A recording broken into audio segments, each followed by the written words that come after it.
बाटो चाहिँ अलिक खत्तम रहेछ है अलि यहाँभित्र आएपछि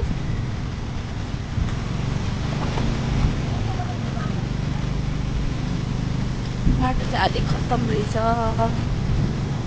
पानी परेर जानु गाह्रो हुन्छ होला कस्तो लेउ लाग्यो है चिप्लिने जस्तो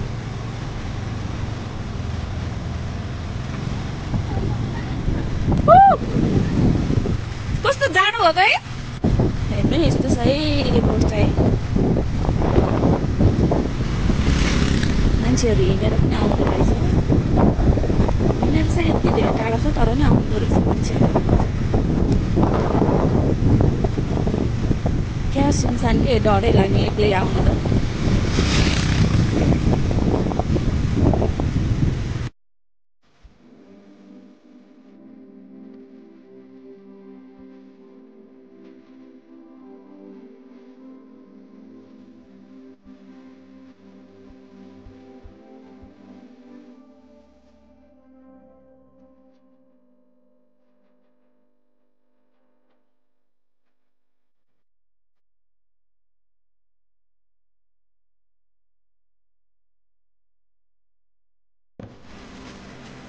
पानी परेर भिडियो लिने एकदम समस्या भइरहेछ त्यो पनि हामी कोसिस गरिरहेछौँ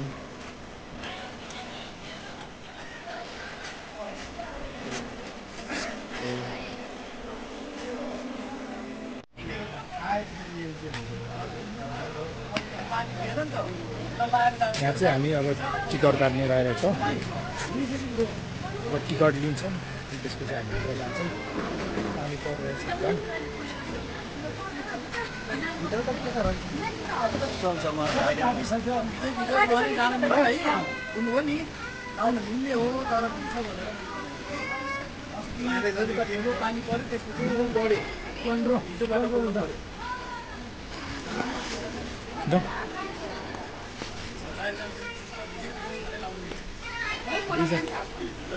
लिएर जानु हातमा लिएर जानु यताबाट आउनु तपाईँ यही बाटो आउनु भित्र चाहिँ नखाउनु है फेरि हुन्छ हुन्छ एकजनाले लाग्ने बित्तिकै सबैले जानु त पानी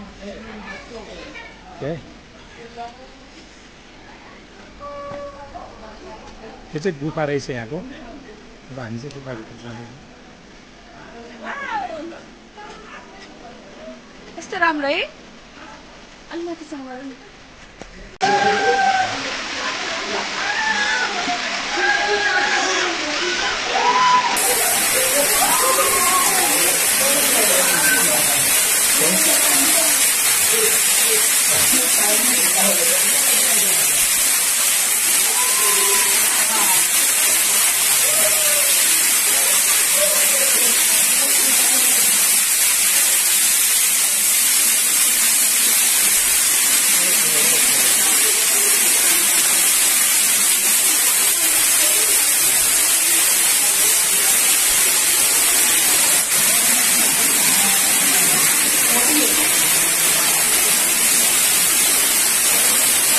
सरस्वती माता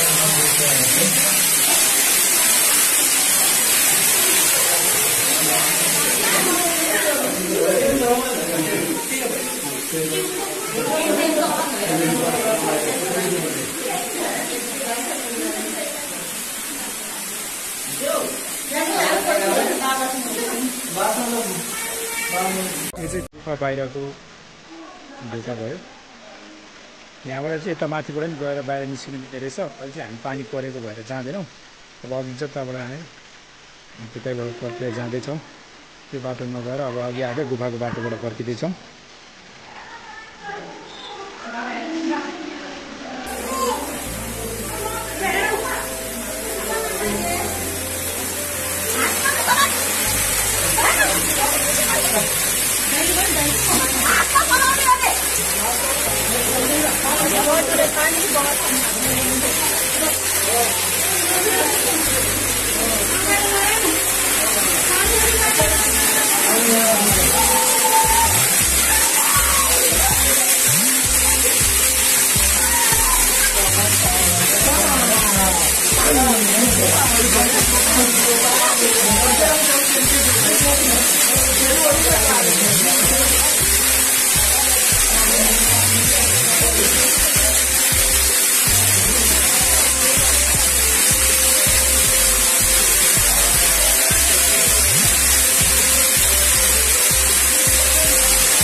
पाउनु भएर घुम्नु चाहिँ अलिक सिद्धो रहेछ, अलिक समातेर हिँड्नुपर्ने भइरहेछ।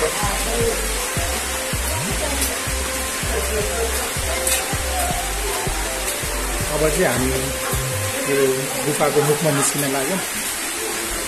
अझै भित्रबाट हो, तपाईँहरू पनि आउन सक्नुहुन्छ यहाँ। रमाइलो छ ठाउँ, गुफा रमाइलो छ।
अब चाहिँ हामी यो श्री पञ्चमहालक्ष्मी मन्दिरबाट निस्किसकेका छौँ।